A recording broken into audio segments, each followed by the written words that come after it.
Welcome to my channel CA Gayatri Academy, and today we are going to discuss about the MCQs and the case study based questions on IND AS 8. We have already done in the last class that accounting policies, changes in accounting estimates and errors in IND AS 8. We have discussed it in a very nice manner, in a simple way, and now we are going to solve the MCQs as well as the case based study questions. It is as per the CA final as well as CMA final. Well, let's start with the topic. Meaning and scope. Yes. What does it deal with? First we will revise some portion which we dwelt in the last day. अभी हम उसको एक बार just देख लेंगे quickly क्या है. It deals with accounting policies, changes in accounting estimates and prior period errors. क्या objective है? Ensure comparability of financial statements across periods. जितने comparative periods है उसमें comparative financial statements उनको हम different periods में क्या क्या उनका comparability कैसे कर सकते हैं वो हमारा objective रहेगा. ठीक है. की प्रिंसिपल्स क्या है? Accounting policies, principles, basis, convention जिनके बेसिस में हम अकाउंटिंग पॉलिसी लेते हैं फाइनेंशियल स्टेटमेंट तैयार करने के लिए पर्टिकुलर कंपनी ऑर्गेनाइजेशन का. Change allowed if required by Ind AS. कोई भी इंड एएस अगर स्पेसिफिकली बोल रहा है तो उसके हिसाब से हमें चेंज करने हैं. और अगर कोई भी इंफॉर्मेशन हमें अभी अवेलेबल है, more information is available on that particular topic, so we need to change the accounting policy. इसके इफेक्ट कैसे रहेगा? Retrospective application, that means from the historical period, मतलब हिस्ट्री का पीरियड मतलब जो ऑलरेडी हो चुका है पास्ट में, present as well as future. Right. अगर unless it is impracticable to do in the historical period, but we will do it the earliest period possible practicable होगा. ठीक है. अब change in estimates arise from the new information experience. कोई भी नया information हमें मिला है या कोई एक्सपीरियंस के लिए हम बोल सक रहे हैं कि ये चेंज होगा, तो एस्टिमेट को भी हमें चेंज करना है. Estimate is what?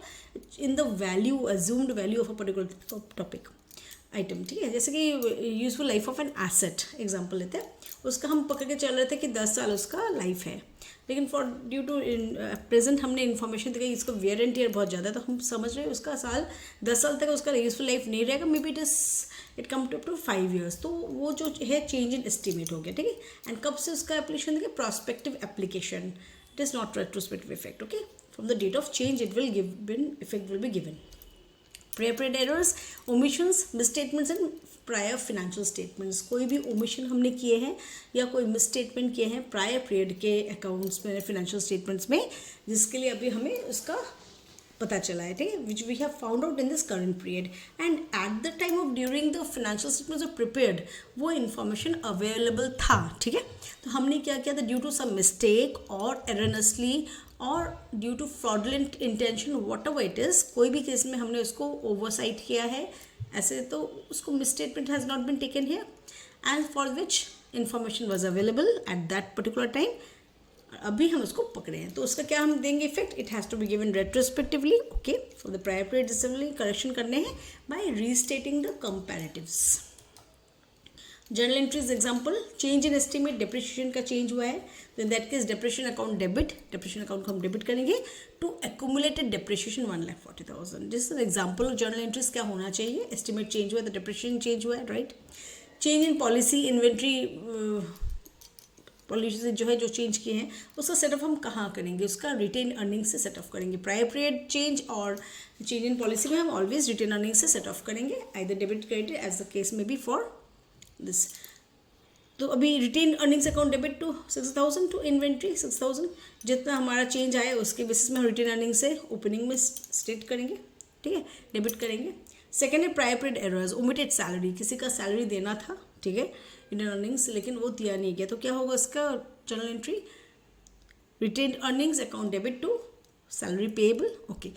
अब अगर पेमेंट दे दिया गया है लेकिन उसका एर्नेस्टली दिखाया नहीं गया है, तो in that case to bank होगा. Effect on balance sheet, balance sheet में इसका क्या इफेक्ट होगा? पॉलिसी चेंज का इफेक्ट होगा, डायरेक्टली रेट्रोस्पेक्टिव, आगे के पीरियड को मतलब past, present, future, that is policy change. Okay. और उसमें हम इफेक्ट क्या देंगे? Retrospective effect, adjustment of the comparatives, comparatives को एडजस्ट करेंगे एंड रिटेन अर्निंग्स. राइट. जब हम आ जाते हैं एस्टिमेट चेंज में, प्रॉस्पेक्टिव इफेक्ट होगा, नो आरडी इम्पैक्ट, रिटेन अर्निंग्स का कोई इम्पैक्ट नहीं रहेगा. और एरर में जब आएंगे प्रायर पीरियड एरर्स का रेट्रोस्पेक्टिव इफेक्ट होगा and adjust the comparatives and retain earnings.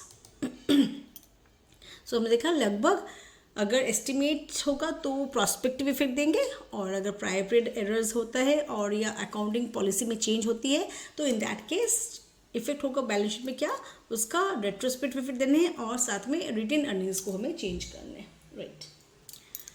तो एमसीक्यूज अब स्टार्ट करते हैं। एमसीक्यूज ऑन इंड AS 8, तो हम देख लेते क्या क्या एमसीक्यूज देंगे। Which of the following is not considered a change in accounting policy under Ind AS 8? Ind AS के टर्म में ये पॉलिसी चेंज नहीं है, ओके। तो इसमें कौन से पहले अगर नॉट क्वेश्चन आता है तो फिर जो हमारे है उसको हम देख लेंगे, तो जो नहीं रहेगा वही नॉट होगा, not considered in this case. कौन से पॉलिसी चेंज है पहले वो हम समझ जाएंगे। Change from FIFO to weighted average method of inventory valuation, okay, ये ऑब्वियसली एक पॉलिसी चेंज है। Change in the method depreciation from straight line method to return on value method, ये पॉलिसी चेंज नहीं है, okay. Let's see two more case. Change from cost model to revaluation model for PP, plant property equipment का क्या change of model, cost model से revaluation model, ये again policy change. Adoption of Ind AS 8 for the first time, that is also policy change. तो policy change नहीं है कौन सी, only change in method of depreciation from straight line method to return on value method, which is change in estimate under Ind AS 16, not a policy change, okay. As per Ind AS 8, a change in accounting estimate is applied retrospectively only, prospectively only, both retrospectively and prospectively at the discretion of management. ये तो एकदम नहीं, no management discretion is applied here. Change in accounting estimate is applied prospectively only, ठीक है, from the date of change. Prior period errors should be corrected. Prior period को हम कैसे करेंगे? In the current profit and loss account, prospectively through retained earnings, C retrospectively by restating comparative figures, and ignored if immaterial no, हमें इसका effect देना है क्या, retrospective effect देना है by restating the comparative figures, that is C will be the right answer. An entity changes its policy from cost model to revaluation model for investment property. This change should be counted as, वो क्या change करेंगे investment property के लिए, हम पहले ऐसे चीज़ कुछ case देख लेंगे जो पर्टिकुलर एक प्रॉपर्टी के लिए कोई भी चीज़ के लिए एक स्पेसिफिक इंड AS है तो हमें उसी को ही वहीं लागू करने हैं, ठीक है, वहाँ पे और कुछ नहीं चलेगा। तो यहाँ पे पूछा गया है एंटिटी चेंज किया गया क्या, policy from cost model to revaluation model of किसका, इन्वेस्टमेंट प्रॉपर्टी, जहाँ पे हम जानते हैं AS 40 deals with investment property. So let's see what they are saying. This change should be accounted as change in estimate, prospective, change in accounting policy, retrospective, error correction, and D treated as a change mandated by Ind AS 40. So since specific Ind AS is mentioned for investment property, we will go by that. That is D is the right answer. ठीक है, नहीं तो cost model से revaluation model में गया तो वो obviously किसी और चीज़ के लिए जिसके लिए कुछ मेंशन नहीं है, स्पेसिफिक इंड AS नहीं है, वहाँ पे इंड AS 8 का पॉलिसी चेंज आता है, रेट्रोस्पेक्टिव आता है, लेकिन यहाँ पे Ind AS 40 specifically allows this change, okay. If it is impracticable to determine the period specific effects of a change in accounting policy, Ind AS 8 requires, policy change हुआ है उसका इम्प्रैक्टिकेबल है आगे के कुछ ईयर्स के देने के लिए, तो तब हम क्या करेंगे, हम उसको क्या करेंगे इन that case, apply the change from the beginning of the earliest period practicable, B apply the change prospectively from current year, C apply the change retrospectively for at least 3 years, and D disclose but not adjust. नहीं, ऐसा कोई भी case नहीं है। जब हमारे पास अभी आगे के पीरियड्स को इम्प्रैक्टिकेबल है तो हमें देखना पड़ेगा अर्लीस्ट पॉसिबल पीरियड प्रैक्टिकेबल, ठीक है। तो apply the change from the beginning of the earliest period practicable, जो पीरियड हमारे लिए प्रैक्टिकल हो उसी पीरियड से हम देंगे। जैसे कि फॉर एग्जांपल एक बिजनेस चल रहा था 2010 से 2020 तक, उसके लिए इम्प्रैक्टिकेबल नहीं, but from 2020 onwards it is practicable for the particular business to make the change by apply the change. So it is the earliest date at 2025 में, तो 2020 to 25 तक वो दिखा सकता है, तो it is the earliest period practicable for showing the change, okay. Which of the following is an example of prior period error under Ind AS 8? तो क्या example देखते हैं, change in useful life of a machine due to new technology, okay. A B दे रहा है a misclassification of expense in prior period, adoption of new Ind AS, D change in residual value of an asset, okay. So we say that a misclassification of expense in prior period is the prior period error. जो mistake हुआ था omission of prior period reporting of a is an not estimated or policy, it is a prior period error. It's misclassification of expense. So it will be B only. Disclosure required when an entity changes an accounting policy include मतलब क्या क्या include disclosure में आना चाहिए, all except कोई एक चीज़ है जो आएगा नहीं, nature of the change obviously disclosure करना है, amount of adjustment for current period and prior periods obviously देने हैं, डिस्क्रिप्शन ऑफ ट्रांजिशनल प्रोविजंस, कोई ट्रांजिशनल प्रोविजंस अगर एग्जिस्ट कर रहे हैं तो उसको भी देने हैं, name of the statutory auditor approving the change not required, name of the statutory auditor यहाँ पे इररिलेवेंट है. An entity discovers that it has been overstating revenue for the past 2 years due to incorrect cutoffs. Okay, incorrect cutoffs के लिए वो क्या कर रहा है, रेवेन्यू को ओवरस्टेट करते जा रहा है. द करेक्शन इज ऑब्वियसली ये एक प्रायर पीरियड चेंज है, तो हमें इसे क्या करना पड़ेगा, reinstatement from the retrospectively from prior periods. Okay, let's see what they are given. Options: prospective adjustment in current year, prospective adjustment तो देना ही नहीं, restatement of prior period comparatives, yes. फिर है adjustment only in opening reserves without restating comparatives, no. allowed either prospectively or retrospectively, no. कोई choice of management description ऐसे कुछ नहीं है, it is depends on the restatement of the prior period comparatives. Historical method time को भी देना है, अभी भी देना है, फ्यूचर में भी देना है, कैसे रीइंस्टेट करना है of the prior period comparatives. Ind AS 8 requires material prior period errors to be corrected by, कैसे करेक्ट करेंगे मटेरियल प्रायर पीरियड एरर्स है उसको कैसे हम करेक्ट करेंगे. Adjusting opening balance of assets and liabilities only, adjusting opening equity for the earliest comparative period presented, disclosure only, adjusting current period profit. Current period profit में तो adjustment ऐसे आ ही नहीं रहा, यहाँ पे क्या होगा, adjusting the opening equity of the earliest comparative period presented, comparative period जो प्रेजेंट उसके इक्विटी को हम चेंज करेंगे, ठीक है, that will be the B.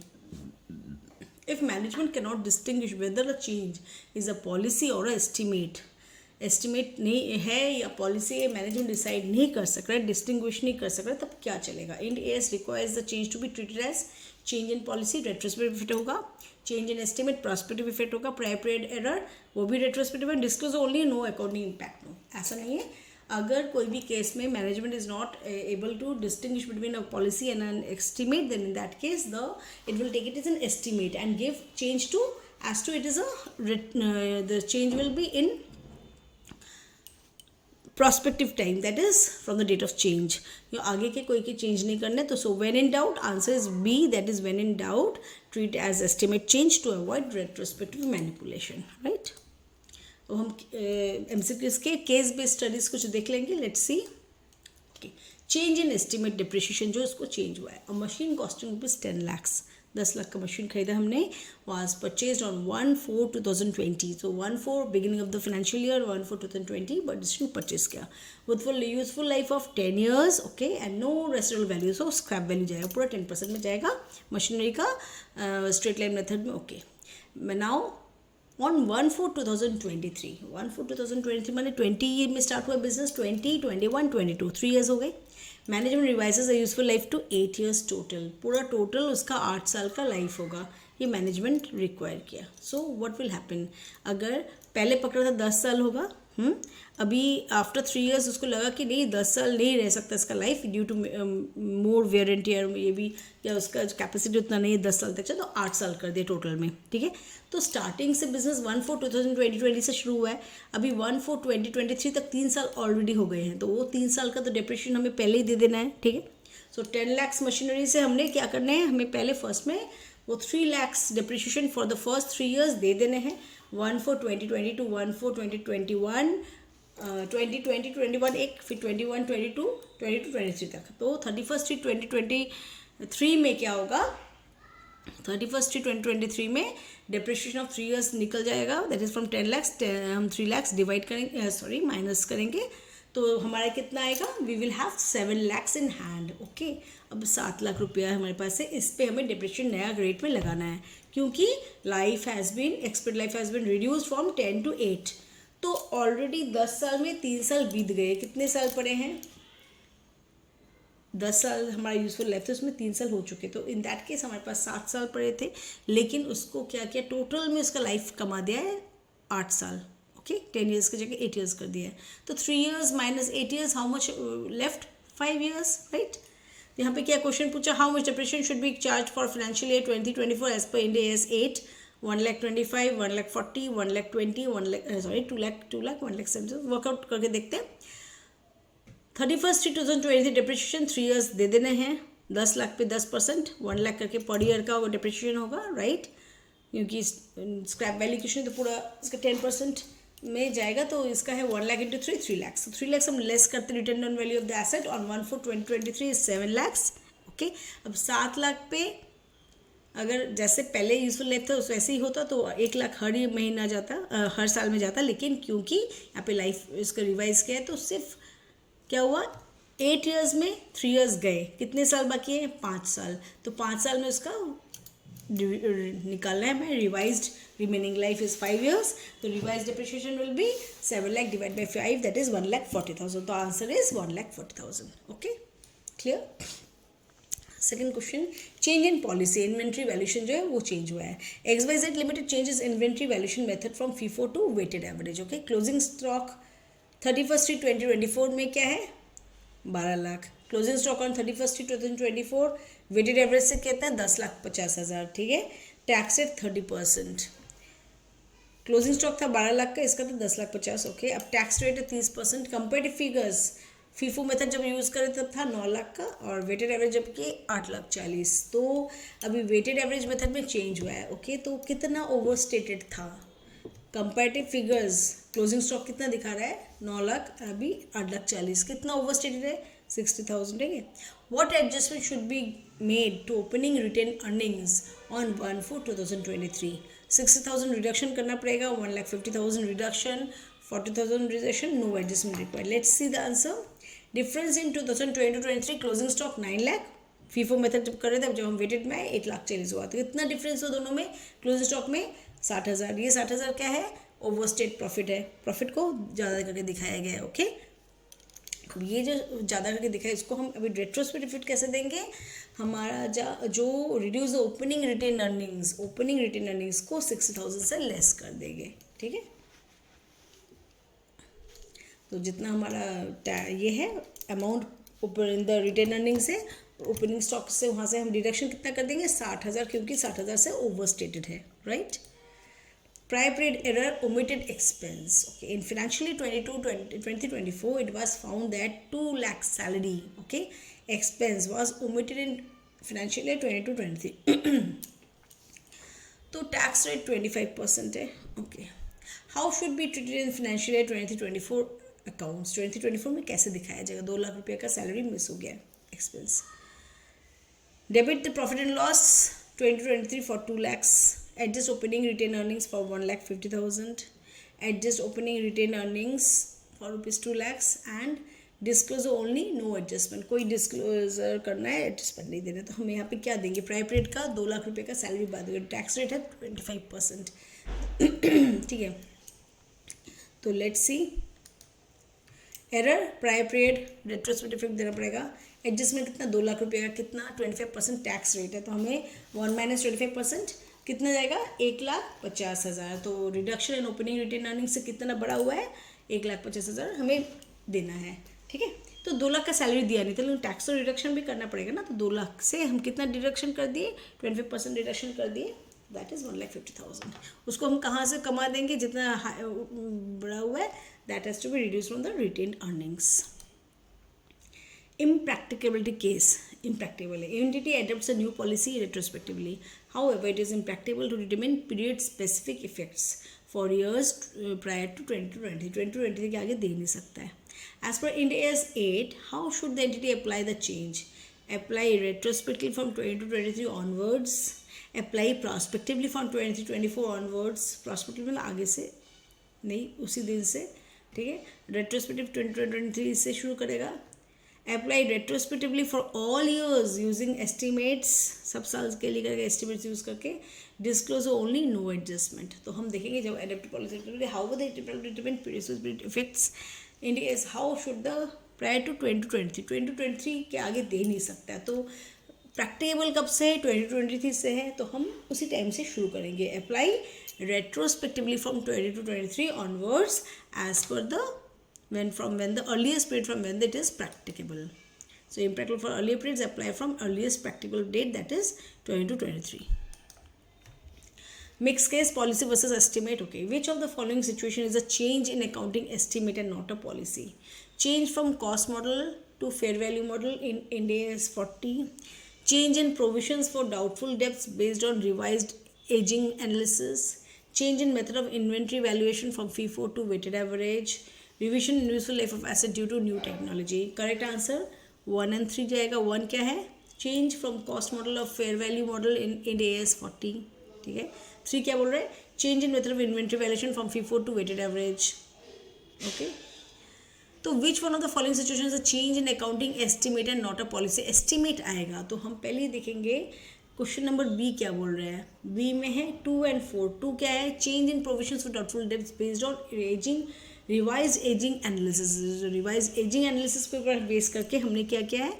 Due to some information और some experience we have change the provisions for doubtful debts. Okay, that is change of estimate. So that will be considered as an estimate. And second क्या? Provision for doubtful debts and useful life revision.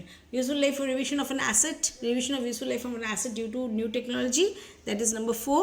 So number 4 and number 2, that is B option is right for change in estimates. Numerical deferred tax effect. Deferred tax effect, कोई भी tax को हम differ करें तो उसका क्या effect आएगा हम देखते हैं. And entity changes depreciation method from straight line method to return down value method. Okay, straight line method से रिटर्न डाउन वैल्यू मेथड में आया. Book depreciation as per new method क्या है? 4 lakh. Book depreciation as per old method 3 lakh. Book depreciation एक का 4 लाख दिखा, एक का 3 लाख है. ठीक है. अब टैक्स डिप्रिशिएशन 3,50,000. ठीक है. अब टैक्स डिप्रिशिएशन 3,50,000 है. टैक्स रेट क्या है? 30%. What is the impact on profit and loss for 23-24? 23-24 के लिए कितना उसका इम्पैक्ट आएगा? 7,000 increase in expense, 50,000 increase in expense, 35,000 increase in expense, no impact. So हम क्या देख रहे हैं यहाँ पे? बुक डिप्रेशन एक का 4 है, एक का 3 है. ठीक है. और टैक्स डिप्रेशन 3,50,000. तो यहाँ पे डिफर्ड टैक्स इफेक्ट का क्या इफेक्ट लाया जाएगा वो हमें देखना है. टैक्स रेट कितना दिया है? 30%. Okay. So we have to see the timing difference है, right. Let's see. Extra depreciation book 4 lakh से 3 लाख हम लेस करेंगे 1 लाख. Prospective estimate. ठीक है. Tax based difference book value is 4 lakh and temporary difference is 3,50,000. Tax जो डिप्रिशिएशन आया है that is 3,50,000. So temporary difference 50,000 into 30%. So 15,000 DTA direct tax impact आएगा उसका. तो पहले क्या था? बुक डिफरेंस था 4 लाख का. अभी कितना है? 3,50,000 का टैक्स डिफरेंस जो है. तो कितना? 50,000 पे टाइमिंग डिफरेंस आएगा. ओके. उसमें टेम्पोरी डिफरेंस आएगा. टेम्पोरी डिफरेंस जो है 50,000 उस पर कितना रेट है? 30%. सो 15,000. अभी 15,000 का क्या है? हमें डिडक्शन कहाँ से कर देना है? वो जो 1 लाख का हम प्रॉस्पेक्टिव इफेक्ट दिखाएंगे इस साल में, दोनों का जो गैप है डिप्रेशन में 3 लाख एंड 4 लाख में, उस एक साल से हमें इस 15,000 को रिड्यूस करना है. ठीक है. तो अप्रॉक्सीमेटली 85,000 आ रहा है. लेकिन हमारे यहाँ पे वो ऑप्शन जब नहीं है, वी सी 7,000, 50,000, 35, तो nearest to 70,000 is ₹7,000 increase in expense. तो 7,000 से ज़्यादा इंक्रीज जब हुआ है 85,000 हमारे यहाँ पे इस केस में आ रहा है. तो we will consider option A as the answer to this question, right. And what is the significance of this Ind AS? It ensures reliability, comparability and transparency in the financial statement comparison between different periods. Okay. Prevents manipulation of results, कोई भी results को manipulation किया नहीं जाएगा. And provides guidance for the treatment of any changes or errors. Thanks for watching.